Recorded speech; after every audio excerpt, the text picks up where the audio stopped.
O exército da Rússia, outrora gabado como um dos mais fortes do mundo, agora está desmoronando. Putin pensou que poderia atropelar a Ucrânia em semanas, mas o que conseguiu foi um pesadelo, um exército que está se desintegrando aos poucos. O que houve com essa suposta superpotência militar? Desde recrutas não treinados sendo jogados na linha de frente, até tanques dos anos 60, sendo destruídos por drones de $300, está claro que a invencibilidade da Rússia é um mito. E o desespero de Putin? Só piora as coisas. Seu poderoso exército mais parece uma relíquia enferrujada mal se segurando. Hoje estamos analisando como o outrora temido exército russo está desmoronando vergonhosamente diante do mundo. A crise de mão de obra, equipamentos desatualizados e até tanques sendo desmontados pelas forças ucranianas. É um desastre do qual Putin não pode escapar. Vamos mergulhar no caos e ver como a fantasia de Putin de dominação russa se transformou em motivo de piada global. Primeiramente, vamos abordar o monstro, que é o problema de recrutamento e população do exército russo. É um dos aspectos mais significativos de quão atrasado este país está militarmente, contrariando os números. Segundo o site Global Firepower, a Rússia possui o segundo exército mais poderoso em 2024, de acordo com dados iniciais. O país é listado como tendo cerca de 1,3 milhão de militares ativos. Isso inclui tropas no Exército, Marinha, Força Aérea e outras ramificações militares, como a Guarda Costeira. A Rússia está empatada em terceiro lugar em número de pessoal militar ativo. Fica atrás da China e da Índia, ambas com cerca de 1,45 a 2 milhões de militares ativos, números semelhantes aos Estados Unidos. A Rússia é um dos países mais militarizados, considerando a população total dessas nações. China e Índia têm mais de 1,4 bilhões de pessoas, enquanto os Estados Unidos têm cerca de 330 milhões. A Rússia tem apenas 140 milhões, de acordo com os últimos resultados do censo, e isso ainda supõe números de antes do início da guerra. Os altos níveis de militarização são causados principalmente pelos esforços agressivos de recrutamento e contratação da Rússia. Para atrair pessoas a se alistarem no exército, o governo tem oferecido salários entre 3 e 4 vezes a média nacional. Segundo a Riddle, uma publicação que analisa temas relacionados à Rússia, o exército assinou cerca de 490 mil contratos somente em 2023. Em comparação, os Estados Unidos assinam cerca de 150 mil recrutas anualmente para treinamento básico de combate nos últimos anos. Apesar dos números russos parecerem altos, eles são muito enganosos por alguns motivos. O sistema de contrato de soldado do exército russo difere significativamente do dos Estados Unidos. Soldados russos tradicionalmente assinam contratos de 2 anos, que podem ser renovados por até 8 anos de serviço, normalmente 3 vezes. Contudo, quando Putin notou que a guerra não estava indo tão bem quanto esperado, o exército passou a assinar contratos mais curtos, de 6 meses a 1 ano. Isso significa que a figura próxima de 500 mil inclui soldados que assinaram seu primeiro contrato naquele ano e soldados que se alistaram em 2022 e tiveram seus contratos de 1 ano renovados. Devido ao mínimo de 6 meses, alguns soldados têm vários contratos apenas em 2023. Segundo a estimativa de Riddle, o número real de novos soldados ao longo de 2023 é mais próximo de um mais gerenciável 200 mil. Mencionamos que a Rússia também usa o recrutamento do serviço militar obrigatório. Normalmente, novos recrutas são inscritos para 1 ano de serviço militar obrigatório, mas podem conseguir um contrato após o primeiro ano.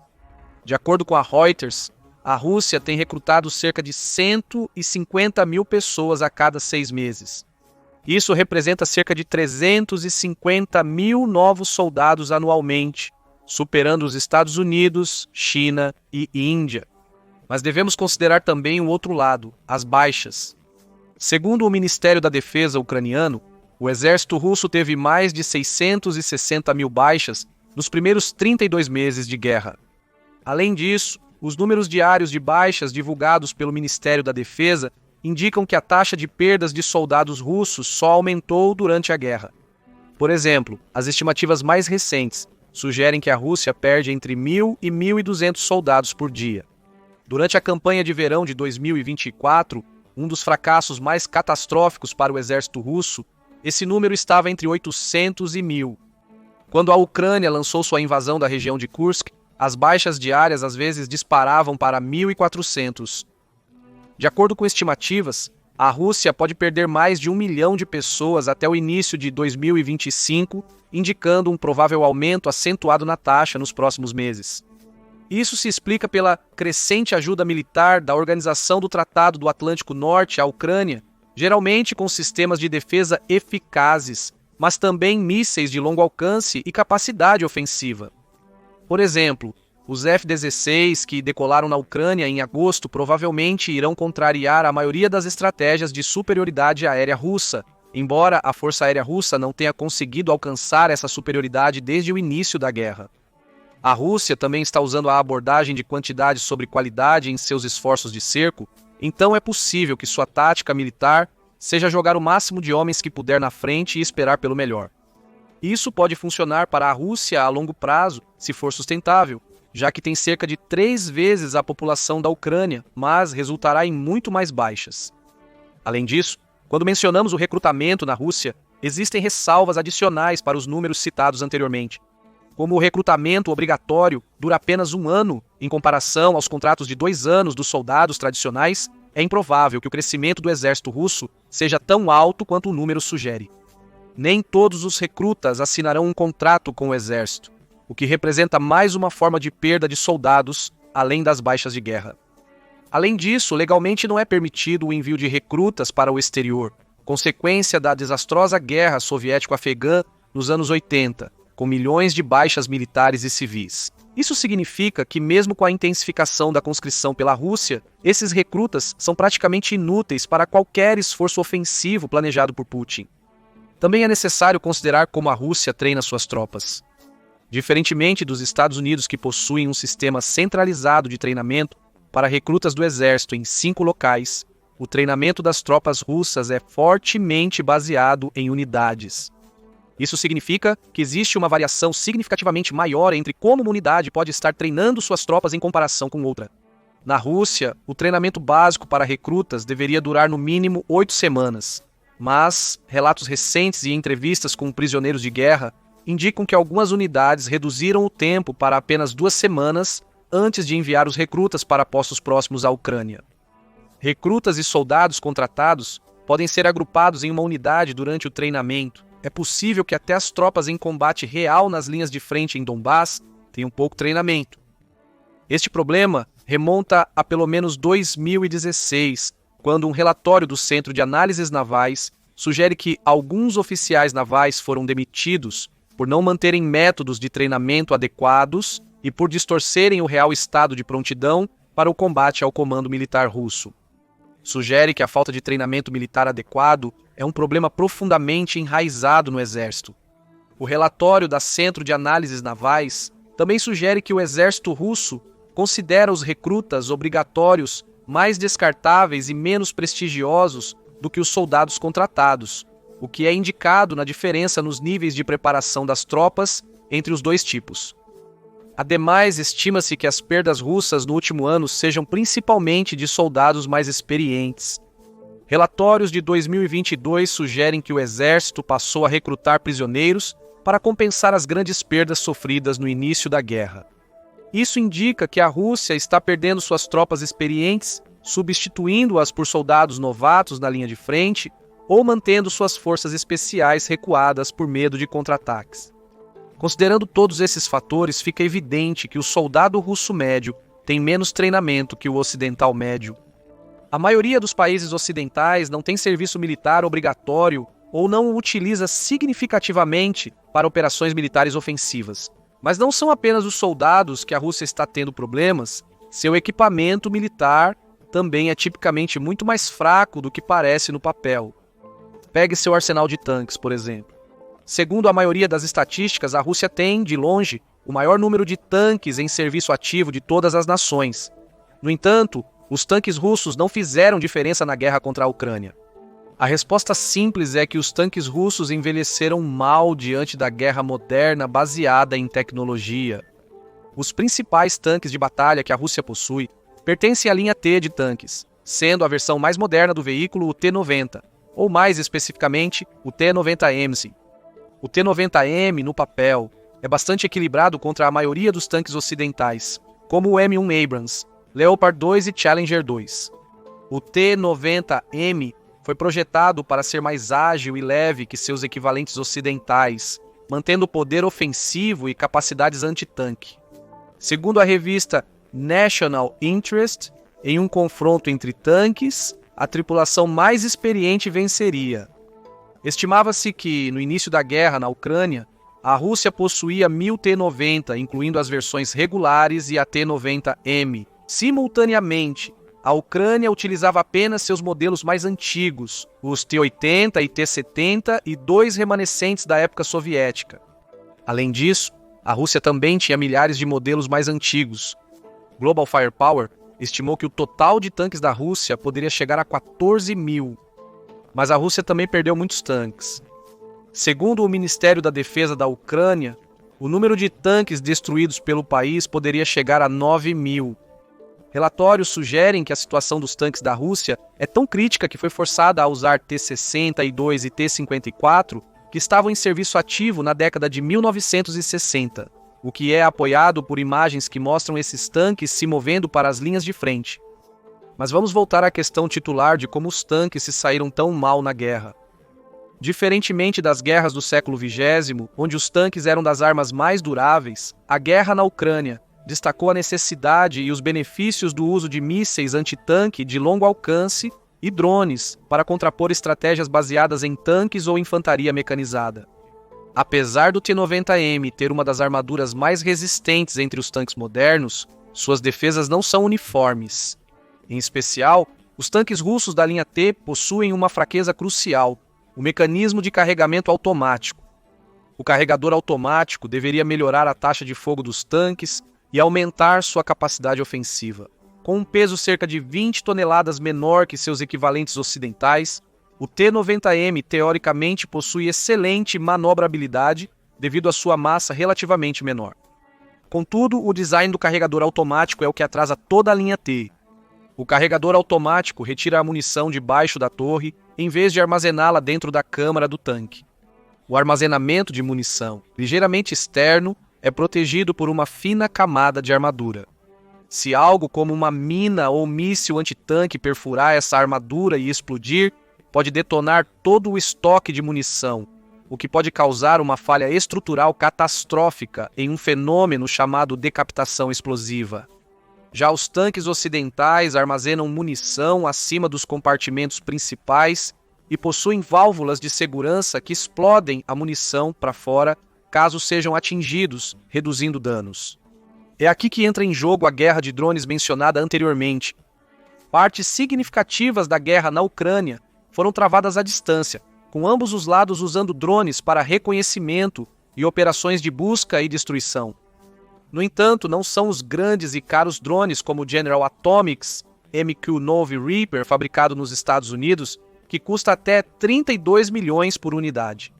Esses drones comerciais reutilizados são um pouco mais avançados que os usados em fotografia ou vídeo. Ao anexar uma mina antitanque, eles se tornam mísseis buscadores manobráveis, guiados remotamente por um piloto especialista a quilômetros de distância do combate. Esses drones leves e rápidos permitem entrar em pequenas fendas. A Ucrânia os usou com eficácia para mirar na infantaria e nos tanques que a Rússia enviou para as linhas de frente. Um ataque preciso de drone pode atingir o depósito de munição de um tipo T, destruindo-o por completo.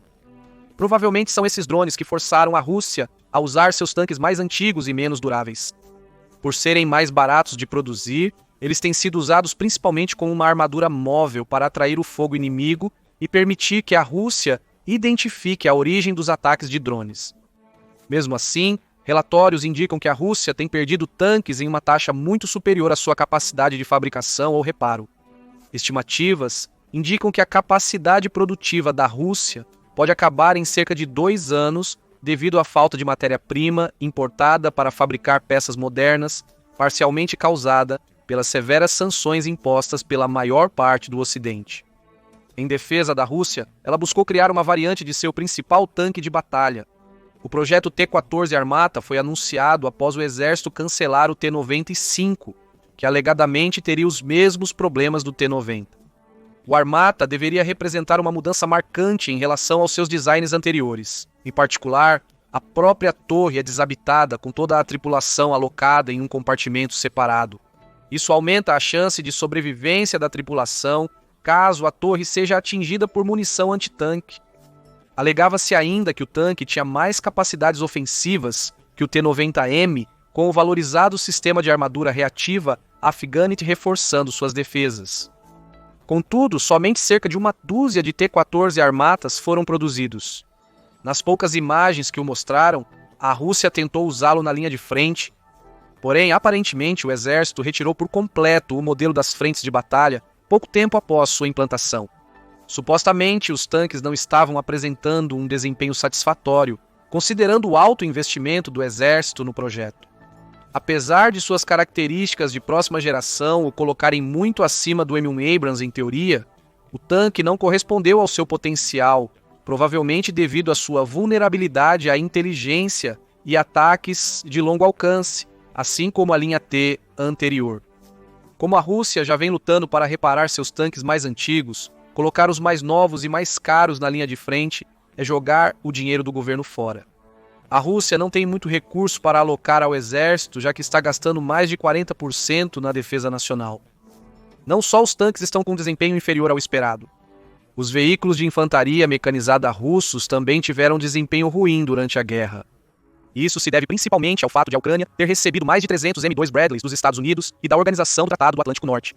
Os Bradleys têm mobilidade superior e são muito melhor blindados em comparação ao veículo de combate de infantaria 2, o principal veículo de suporte à infantaria da Rússia. Como tal, os Bradleys têm mais chances de resistir a um impacto e podem causar mais danos em retorno. De fato, 2 Bradleys destruíram sozinhos um tanque russo T-90, o veículo mais blindado no campo de batalha atualmente, e um Bradley com morteiro antitanque destruiu 2 tanques por conta própria. Uma das características distintivas do Bradley, assim como do M1 Abrams, é sua visão térmica, permitindo maior campo de visão à noite e a chance de lançar o primeiro tiro em confrontos. Isso pode ser vital em combate, onde um único projétil perfurante pode aniquilar um veículo inteiro. As perdas de BMPs russos lhe são menores que as de tanques, mas o exército tem um suprimento muito menor dessas armas. Estima-se que a guerra começou com cerca de 4.000 BMPs de vários modelos e que a Ucrânia destruiu cerca de 2.000 deles em 23 meses. Isso foi em 9 meses antes da escrita deste roteiro. Se a taxa de destruição for mantida, as perdas podem chegar a aproximadamente 3.380. Isso dá aos russos um suprimento que pode durar apenas mais 2 anos. A Rússia não produz 1.000 BMPs por ano. No entanto, ela reforma cerca de 1.000 veículos antigos por ano com peças sobressalentes, colocando-os em serviço ativo. Quando esses acabarem, a Rússia estará usando tudo o que tem. Além disso, as táticas da infantaria mecanizada russa diferem um pouco das usadas pelos Estados Unidos, Organização do Tratado do Atlântico Norte e Ucrânia. Uma unidade russa usa apenas 3 veículos, um a menos que o Ocidente.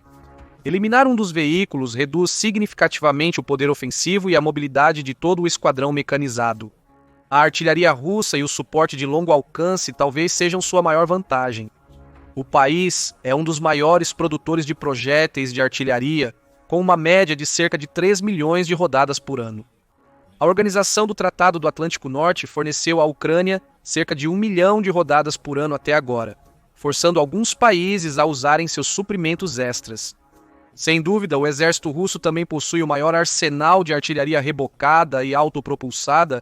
Apesar da maioria dos modelos de artilharia ser antiga e soviética, a nova geração de artilharia autopropulsada, como o 2S-19, é considerada superior aos equivalentes ocidentais. O 2S-19 pode alcançar uma taxa de fogo de 9 a 10 tiros por minuto. Em comparação, os modelos dos Estados Unidos normalmente têm uma taxa de fogo de um disparo por minuto, com modelos mais rápidos chegando a 4 rotações por minuto para fogo sustentado. Ao combinar um arsenal de artilharia extremamente numeroso, uma das maiores taxas de produção do mundo e taxas de fogo rápidas, o exército russo pode exercer muita pressão para negar terreno e abrir caminho para sua infantaria. O mais comum que os russos têm usado com a artilharia é simplesmente empilhá-los o mais próximo possível, o máximo possível, e disparar. Essa tem sido uma das poucas formas do exército russo usar sua superioridade numérica. A Ucrânia conteve o progresso russo usando equipamentos modernos e drones para localizar e destruir a artilharia inimiga na linha de frente. Certamente, a capacidade da Ucrânia de atacar a artilharia de longe e do céu seria mitigada pela Rússia ter uma força aérea maior. Bem, não é bem esse o caso. Apesar da Rússia possuir uma frota de cerca de 4.200 aeronaves, os dois lados do conflito rapidamente estabeleceram defesas antiaéreas em múltiplas camadas. No caso da Rússia, suas aeronaves, mísseis de longo alcance e ataques de drones foram prejudicados pela doação dos modernos sistemas de defesa antiaérea Patriot dos Estados Unidos para a Ucrânia. Além disso, a Rússia tem entre 900 e 1.000 aeronaves táticas, como jatos de combate ou multiuso. Grande parte dessa frota é moderna, com mais de 100 unidades de Sukhoi Su-35, Su-34 e Su-30 cada, introduzidos após 2010, além de alguns modernos Su-57 e MiG-35. As forças aéreas russas têm usado predominantemente aeronaves mais antigas, como os MiG-29 e Su-27, sendo este último o que o país tem em maior quantidade, com mais de 100 aviões. As aeronaves mais antigas têm sido ostensivamente usadas porque são suficientemente boas para atrair o fogo das defesas ucranianas. Por outro lado, a Ucrânia não possuía uma frota aérea equivalente. No entanto, as forças aeroespaciais russas têm voado suas aeronaves por muito mais tempo e distâncias maiores.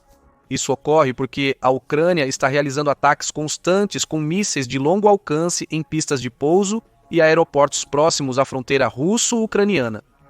Como a Ucrânia usou mais defesas antiaéreas do que suas próprias aeronaves, sua frota foi pouco utilizada. Isso é um grande problema para a frota russa. A maioria de suas aeronaves são MiG-29 e Su-27, que já estão em uso há décadas. Uma luta prolongada pela superioridade aérea sobre a Ucrânia acumulou significativas horas de voo desses aviões, levando inevitavelmente ao desgaste. Mesmo que a aeronave russa esteja no mesmo nível ou melhor do que a Ucrânia tinha, os custos de manutenção e o tempo de inatividade dos jatos russos provavelmente dispararam no último ano. Além disso, a Ucrânia recebeu um grande impulso para suas defesas antiaéreas e poder aéreo. Após a invasão de Kursk em agosto de 2024, os Estados Unidos assinaram mais uma rodada de ajuda financeira e militar para a Ucrânia. Dentre os destaques do pacote estão outro sistema de defesa antiaérea Patriot e mísseis compatíveis. A Ucrânia recebeu seu primeiro lote de F-16, dos 65 prometidos no total.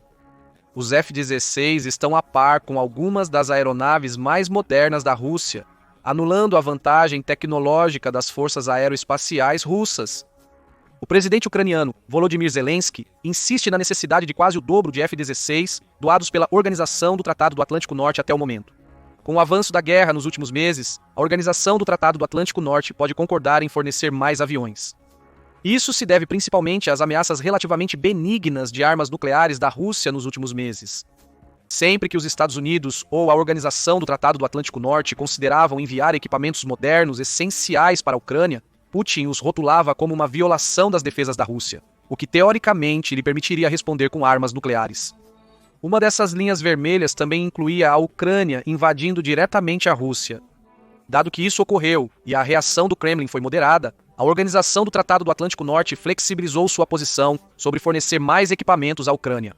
O Comitê Militar da Organização do Tratado do Atlântico Norte defende que a Ucrânia tenha o direito de usar mísseis de longo alcance doados para atacar a Rússia, contrariando a posição dos Estados Unidos durante a guerra.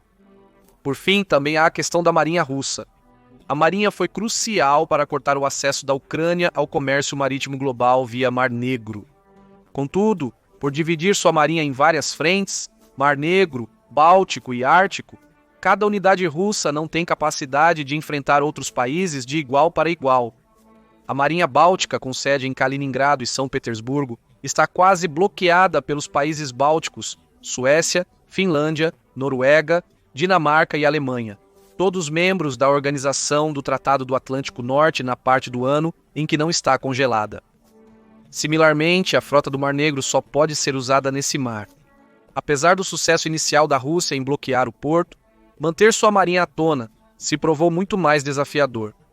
A Ucrânia utilizou mísseis e drones para atacar portos, embarcações e suas rotas de suprimento.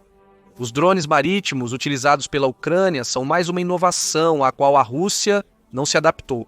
Isso fez a frota do Mar Negro perder seu domínio sobre as águas ucranianas até o fim de 2022, um ano após, as exportações de grãos da Ucrânia por navios quase alcançaram os níveis pré-guerra. Todos os aspectos do exército russo têm sido até agora sustentados pela economia da Rússia, que está lentamente se desintegrando. A Rússia tem constantemente driblado as sanções ocidentais e proibições comerciais ao se aliar à China ou ao Irã. Em 2022, o comércio bilateral China-Rússia atingiu recorde de 240 bilhões de dólares, sendo a China um dos principais importadores de petróleo e gás russos. Mas essa situação provavelmente não é sustentável para a Rússia. Com a Ucrânia mirando refinarias de petróleo no oeste da Rússia, a capacidade desta de exportar gás e diesel foi praticamente neutralizada. Na verdade, a Rússia parou de exportar esses produtos para países fora da União Soviética e pediu ao Cazaquistão que estivesse pronto para fornecer grandes quantidades de gás para uso interno russo. Esse problema existe porque os derivados de petróleo russos quase não têm oferta doméstica. Toda a produção das refinarias é prontamente transportada ou exportada. A indústria de energia, especialmente petróleo e gás, tem sido crucial para a economia russa. Ataques direcionados a refinarias poderiam levar o país à ruína. O desempenho militar da Rússia foi muito abaixo do que seus números indicavam. É questionável se a Rússia deveria estar entre as 10 maiores potências militares mundiais. A única vantagem da Rússia até agora, além de sua artilharia, tem sido seu acesso a armas nucleares, em pé de igualdade com os Estados Unidos. E é isso que está mantendo a Organização do Tratado do Atlântico Norte em alerta para não provocar Putin demais. Independentemente de como está indo a guerra entre Rússia e Ucrânia, se Putin decidir apertar o botão nuclear, tudo será em vão. Qual sua opinião sobre o desempenho do exército russo? Agradeço por assistir e deixe seus comentários. Confira, o exército da Rússia está à beira do colapso por causa dessa única coisa, ou clique neste outro vídeo.